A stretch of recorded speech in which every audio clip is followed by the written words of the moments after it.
नमस्कार दोस्तों, आज की इस नए वीडियो में हम बात करने वाले हैं कि बिहार पुलिस कांस्टेबल ऑपरेटर की जो न्यू वैकेंसी आई है, इसकी फॉर्म कैसे ऑनलाइन फॉर्म फिलअप करें और इसका फॉर्म भरने की तिथि कब से कब तक है और इसमें कौन-कौन लोग फॉर्म फिलअप कर सकते हैं। हर एक चीज़ इस वीडियो में हम स्टेप बाय स्टेप जानेंगे। आप हमारे चैनल पर नए हैं तो हमारे चैनल को सब्सक्राइब कीजिए, साथ में दोस्तों के साथ शेयर कीजिए। सबसे पहले हम इसके ऑफिशियल वेबसाइट पे आएंगे। ऑफिशियल वेबसाइट पे आने के लिए हम डिस्क्रिप्शन में लिंक दे दिए, उस पर क्लिक करके आप यहाँ पे आ सकते हैं। या तो आप फास्ट जॉब, सरकारी जॉब, इन सारे वेबसाइट के माध्यम से भी आप यहाँ पे आ सकते हैं। तो हम फास्ट जॉब के माध्यम से अगर जाएंगे तो पहले हमको आपको सर्च करना पड़ेगा फास्ट जॉब। जैसे आप फास्ट जॉब सर्च करेंगे तो इसका ऑफिशियल वेबसाइट आएगा, इस पे आपको क्लिक कर देना है। जैसे इस पे क्लिक करेंगे तो यहाँ पे इसके ऑफिशियल वेबसाइट पर यहाँ पे आप चले आएंगे। यहाँ पे आने के बाद आप नीचे की ओर आएंगे तो यहाँ पे आपको एक ऑप्शन मिलेगा, Bihar police constable operator vacancy 2026। इस वाले ऑप्शन पे आपको क्लिक कर देना है। जैसे इस पे क्लिक करेंगे तो यहाँ पे चले आएंगे। यहाँ पे आने के बाद आपको सबसे पहले आपको इसके डेट के बारे में आपको पता चल जाएगा कि इसके फॉर्म भरने की तिथि कब से कब तक है। तो यहाँ आप देख सकते हैं इसकी फॉर्म भरने की तिथि 1/3/2026 से लेकर के 31/3/2026 तक इसका फॉर्म भरने की तिथि है। और भाई इसका एप्लीकेशन फी की बात करेंगे तो यहाँ पे 100 रुपीज़ है एप्लीकेशन फी।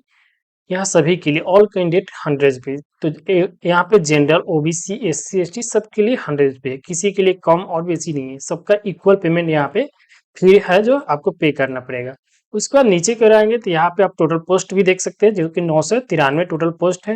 वही एज लिमिट जो है 1/8/2026 के हिसाब से कैलकुलेट होगा, जो कि जनरल मेल और फीमेल दोनों के लिए 18 से 25 साल है और बीसी ईबीसी के लिए 18 से 27 साल है मेल के लिए, और बीसी ईबीसी फीमेल के लिए 18 से 28 साल है। SC ST male and female के लिए 18 से 30 साल। तो यहाँ पे एज भी आप देख सकते हैं किसके लिए कितना एज है। उसके बाद नीचे की ओर आएंगे तो क्वालिफिकेशन की बात की गई।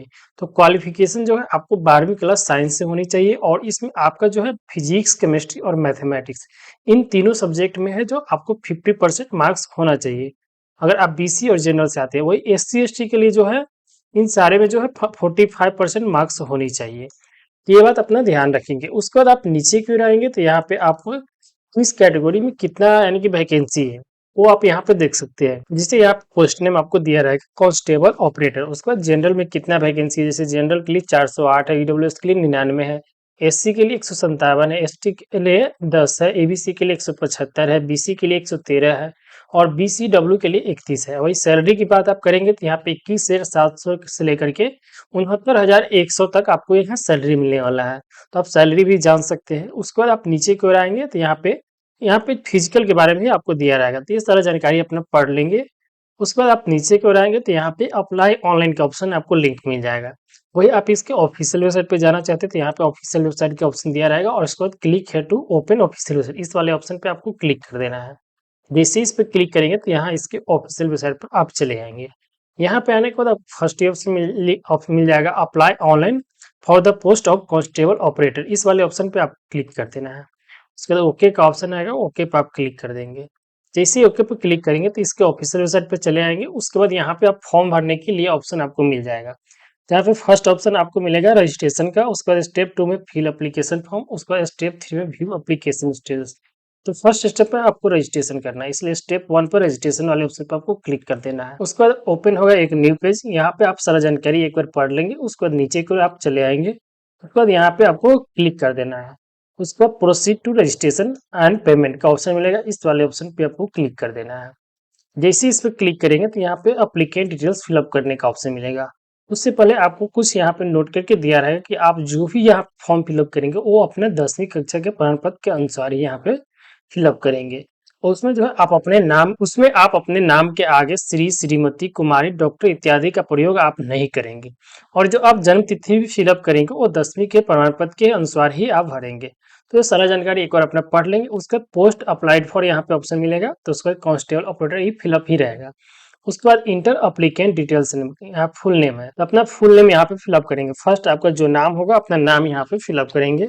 उसका मिडिल नेम आपका है तो फिलअप करेंगे, अगर नहीं है तो लास्ट नेम अपना फिलअप कर देंगे। लास्ट नेम अपना फिलअप कर देंगे। उसके बाद आपसे पूछा है कि सेलेक्ट द एप्लीकेंट नेशनलिटी, आपका कौन सा नेशनलिटी है, तो इंडियन यहाँ पे एक ही ऑप्शन मिलेगा, तो इंडियन यहाँ पे सेलेक्ट कर लेंगे। उसका इंटर मोबाइल नंबर, तो आपका जो मोबाइल नंबर होगा आप अपना मोबाइल नंबर यहाँ पे अपना फिलअप कर देंगे। उसका इंटर अप्लीकेंट ईमेल एड्रेस, तो आपका ईमेल आईडी यहाँ पे अपना फिलअप करेंगे। उसके बाद आप नीचे को आएंगे तो आपसे पूछेगा are you domicile of Bihar state. अगर आप बिहार से आते तो यस करेंगे, अगर नहीं आते तो नो पर क्लिक कर देंगे। उसके बाद सेलेक्ट द अप्लीकेंट जेंडर, उसको जेंडर अपना यहाँ पे सेलेक्ट कर लेंगे। जेंडर सेलेक्ट कर लेने के बाद अप्लीकेंट रिजर्वेशन कैटेगरी, आप किस कैटेगरी के अंतर्गत आते हैं, general, EWS, EBC, BC, SC, ST, इसमें जो भी आपका कैटेगरी है अपना कैटेगरी यहाँ पे सेलेक्ट कर लेंगे। उसके बाद अप्लीकेंट डेट ऑफ बर्थ, आपका जो भी जन्म तिथि होगा यहाँ पे कैलेंडर के माध्यम से यहाँ पे सेलेक्ट कर लेंगे। अपना डेट ऑफ बर्थ यहाँ सेलेक्ट कर लेंगे इस प्रकार से अपना। उसके बाद प्रोसीड पर क्लिक कर देंगे। उसके बाद यहाँ पे प्रीव्यू और कंफर्मेशन का ऑप्शन मिलेगा, तो एक बार सारा जानकारी यहाँ जो भी आप फिलअप किए रहेंगे वो एक बार चेक यहाँ पे कर लेंगे। अगर सभी जानकारी यहाँ सही है तो डिक्लेरेशन बाय द कैंडिडेट वाले ऑप्शन पे यहाँ पे क्लिक कर देंगे। उसके बाद आपको नीचे की ओर आ जाना है। नीचे की ओर आने के बाद यहाँ पे डिक्लेरेशन बाय द कैंडिडेट के बाद नीचे यहाँ कैप्चर फिलअप करने का ऑप्शन आएगा, तो जो कैप्चर है वो कैप्चर यहाँ पे अपना फिलअप कर देंगे। कैप्चर फिलअप कर देने के बाद यहाँ पे मेक पेमेंट का ऑप्शन मिलेगा, उस पर आपको क्लिक कर देना है। उसके बाद ओके का ऑप्शन आएगा, ओके पे क्लिक कर देंगे। जैसे ही ओके पे क्लिक करेंगे तो पेमेंट वाले ऑप्शन आपको यहाँ पे ओपन होगा। उसके बाद आपको यहाँ पे 100 रुपीज जो है आपको पे करना होगा। तो यहाँ पे किस थ्रू से अपना पेमेंट करना चाहते हैं अपना, अगर जिस भी थ्रू से अपना एक सेलेक्ट कर लेंगे, और यूपीआई से करना चाहते हैं यूपीआई पे क्लिक कर देंगे। उसके बाद यूपीआई क्यूआर कोड का ऑप्शन आएगा, क्यूआर कोड पे क्लिक करके पे नाउ पर क्लिक कर देंगे। जैसे ही आप पे नाउ पर क्लिक करेंगे तो यहाँ पे एक क्यूआर कोड ओपन होगा, तो आपको इसको स्कैन करके यहाँ पे आपको पे कर देना है। जैसे ही आप पेमेंट कर देंगे तो आपको यहाँ पे एक रजिस्ट्रेशन आईडी आपको मिल जाएगा, और उसके बाद यहाँ पे लिख देगा you have successful fill the registration और form form and payment has been received, यहाँ पे लिख देगा। उसके बाद यहाँ पे क्लिक है डाउनलोड पेमेंट रिसिप्ट, भी आप यहाँ से डाउनलोडिंग कर सकते हैं।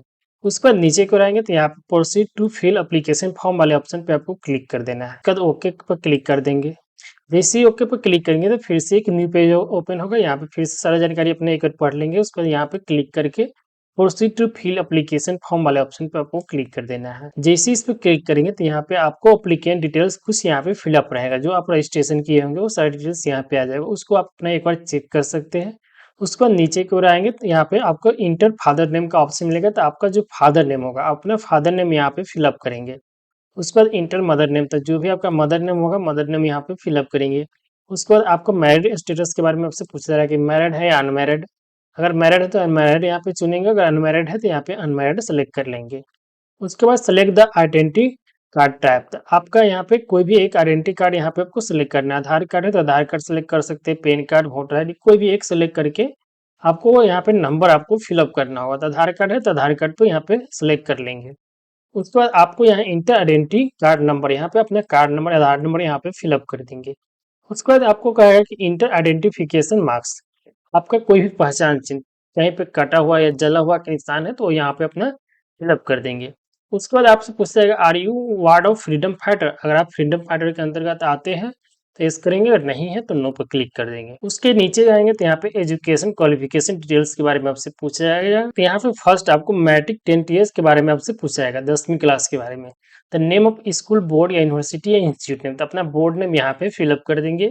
उसके बाद पासिंग सर्टिफिकेट नंबर जो होगा, आपको पासिंग सर्टिफिकेट नंबर या मार्कशीट नंबर दोनों में से कोई एक यहाँ पे फिलअप कर देंगे।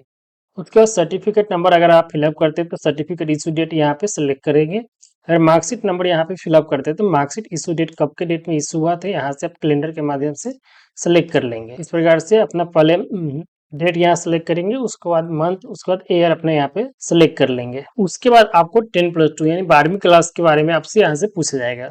तो यहाँ पे आपको हम पहले बता दिए थे कि जो साइंस से किए होंगे 12वीं क्लास वही इसका फॉर्म फिलअप कर सकते हैं। तो यहाँ जो फिजिक्स केमिस्ट्री मैथ होगा, जो इसका बायो होगा वो भी नहीं फिलअप कर सकता इसका फॉर्म, इसलिए जो मैथ से होंगे वही यहाँ पे फॉर्म फिलअप करेंगे। तो यहाँ पे आपको सब्जेक्ट नेम वाइज जो है आपको यहाँ पे मार्क्स फिलअप करना होगा। जैसे आपको फिजिक्स में कितना मार्क्स आया है, अगर आपको फिजिक्स में जो है जितना भी मार्क्स आया 60 है तो 60 यहाँ फिलअप कर देंगे। टोटल कितना मार्क्स में, तो 100 में आता है बिहार बोर्ड का, तो यहाँ पे 100 सेलेक्ट करेंगे। उसके बाद केमिस्ट्री में कितना मार्क्स आया, केमिस्ट्री का मार्क्स यहाँ फिलअप करेंगे। उसके बाद टोटल कितना मार्क्स का आप एग्जाम दिए थे अपना यहाँ पे टोटल मार्क्स में फिलअप करेंगे। उसके बाद मैथ में कितना मार्क्स आया, मैथ के यहाँ पे फिलअप करेंगे। उसके बाद मैथ में टोटल मार्क्स कितना का था, 100 का, तो 100 जितना का भी होगा उतना यहाँ पे फिलअप करेंगे। तो इस प्रकार से अपना यहाँ पे फिलअप कर देंगे। उसके बाद यहाँ पे नीचे को आएंगे तो यहाँ पे आपको ग्रेजुएशन अगर आप किए हुए तो यहाँ पे फिलअप करेंगे, अगर नहीं है तो छोड़ भी सकते हैं। उसके बाद पोस्ट ग्रेजुएट तक यहाँ पे अपना फिलअप कर सकते हैं। उसके बाद नीचे को आएंगे तो एड्रेस डिटेल्स का ऑप्शन मिलेगा, तो यहाँ पे परमानेंट एड्रेस और क्रॉसपॉन्डिंग एड्रेस है। तो अगर आपको दोनों एड्रेस है तो यहाँ पे यस कर सकते हैं, उससे पहले आप इसको यहाँ पे फिलअप कर लेंगे। जैसे हाउस प्लॉट या फ्लैट नंबर यहाँ पे आपको देना है। अगर आपका हाउस नंबर होगा तो यहाँ फिलअप कर देंगे, अगर नहीं है तो यहाँ पे NA फिलअप कर देंगे। उसके बाद स्टेट या मोहल्ला नाम, तो आपका जो भी स्टेट नाम होगा यहाँ पे विलेज नेम अपना फिलअप कर देंगे। उसके बाद लोकेलिटी यहाँ पे लैंडमार्क में अपना फिलअप कर देंगे। उसके बाद विलेज नेम, तो जो भी आपका विलेज नेम होगा अपना विलेज नेम यहाँ फिलअप करेंगे। उसके बाद पोस्ट ऑफिस, अपना पोस्ट ऑफिस यहाँ फिलअप कर देंगे। उसको स्टेट चुनने का ऑप्शन आपको मिलेगा, तो स्टेट यहाँ पे सिलेक्ट करेंगे तो स्टेट अपना चुन लेंगे। उसका डिस्ट्रिक्ट, आपका कौन सा डिस्ट्रिक्ट है, तो जो भी आपका डिस्ट्रिक्ट होगा अपना डिस्ट्रिक्ट यहाँ पे सिलेक्ट करेंगे। उसके बाद पिन कोड का ऑप्शन आएगा तो अपना पिन कोड यहाँ पे फिलअप कर देंगे। पिन कोड फिलअप कर देने के बाद अगर दोनों एड्रेस सेम है तो यहाँ यस कर देंगे, अगर दोनों एड्रेस सेम नहीं है तो यहाँ नो पर क्लिक करके इसको अपना फिलअप करेंगे। उसका नीचे को आएंगे तो डिक्लेरेशन ऑफ क्रिमिनल केसेस के ऑप्शन मिलेगा, तो ये सारा पे आपको नो कर देंगे। उसके बाद नीचे को आएंगे तो अपलोड फोटो एंड सिग्नेचर, तो आपको यहाँ पे फोटो आपको अपलोड करना है। और जो आप फोटो यहाँ पे अपलोड करेंगे उसका साइज ये दे दिया है, और जो फोटो है आपको 2 मंथ के अंदर होनी चाहिए, और ये फोटो जो है 500 KB के अंदर में होनी चाहिए, तो ये अपना ध्यान रखेंगे। और वो फोटो अपने यहाँ पे अपलोड कर देंगे। फोटो अपलोड करने के बाद सिग्नेचर का ऑप्शन मिलेगा, तो यहाँ जो सिग्नेचर है यहाँ पे दे दिया कि with paper using the blanking. जो आप सिग्नेचर यहाँ पे अपलोड करेंगे वो ब्लैकिंग से होना चाहिए, नहीं ब्लैक कलर का जो है कलम से आप साइन करके यहाँ पे अपलोड करेंगे हिंदी इंग्लिश। और ये सिग्नेचर का साइज जो है 100 KB के अंदर होनी चाहिए, और इसका हाइट और वेथ यहाँ पे दे दिया गया इसके साइज के बारे में। तो इसके अंदर में आप अपना यहाँ पे अपलोड कर देंगे इंग्लिश और हिंदी सिग्नेचर। सिग्नेचर आप अपलोड कर देने के बाद प्रोसीड पर क्लिक कर देंगे। प्रोसीड पर क्लिक करने के बाद यहाँ प्रीव्यू और कंफर्मेशन का ऑप्शन मिलेगा, तो एक बार सारा डिटेल्स एक बार यहाँ पे अपना चेक कर लेंगे। सभी डिटेल्स अगर आपको यहाँ पे सही है तो उसके बाद आप नीचे को आएंगे तो यहाँ पे डिक्लेरेशन बाय द कैंडिडेट का ऑप्शन मिलेगा, मैं घोषणा करता हूँ या करती हूँ, या इस वाले ऑप्शन पे आपको क्लिक कर देना है। उसका कैप्चर फिलअप करके यहाँ पे सबमिट एप्लीकेशन वाले ऑप्शन पे आप क्लिक कर देंगे। वही आपको इसमें किसी प्रकार लग रहा है कि इसमें हम गलत फॉर्म फिलअप कर चुके हैं तो इसमें एडिट एप्लीकेशन यहाँ डिटेल्स पे क्लिक करके इसको आप सुधार करके फिर से यहाँ पे आकर सबमिट एप्लीकेशन पे क्लिक करेंगे। जैसे ही सबमिट एप्लीकेशन पर क्लिक करेंगे तो यहाँ पे आपका ऑनलाइन फॉर्म फिलअप यहाँ फाइनल सबमिट हो जाएगा। उसके बाद आपका रजिस्ट्रेशन ID यहाँ पे मिल जाएगा। उसके बाद प्रिंट एक्नॉलेजमेंट का ऑप्शन मिलेगा, इस वाले ऑप्शन पर क्लिक करके अपना प्रिंट भी यहाँ से कर लेंगे। तो इस प्रकार से आप बिहार पुलिस कांस्टेबल ऑपरेटर का फॉर्म फिलअप कर सकते हैं। अगर आप भी फॉर्म फिलअप खुद से कर रहे हैं और आपको किसी भी प्रकार की प्रॉब्लम हो रहा है फॉर्म फिलअप करने में, फोटो अपलोड से लेकर के कहीं पे भी, आप हमें कमेंट करके जरूर बताएं। और हमारी इस वीडियो के अंत तक देखने के लिए धन्यवाद। फिर मिलते हैं किसी नए वीडियो में।